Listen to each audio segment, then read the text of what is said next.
আসসালামু আলাইকুম।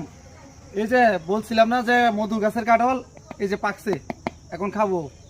এত বড় বড় কোষ, দুইটা কাঁঠাল পাকছে। এই যে একটা,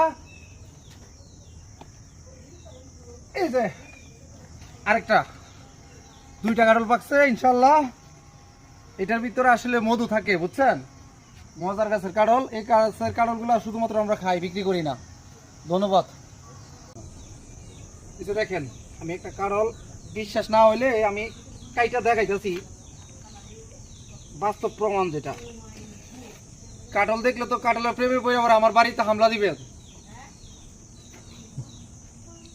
এই যে দেখেন, খুব সুন্দর কিছুটা এরকম গোল গোল কুশ, চিন্তা করেন, দেখতে পাচ্ছেন?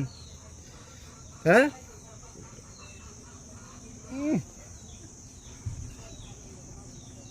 সে সাত মধুর মতো মিষ্টি।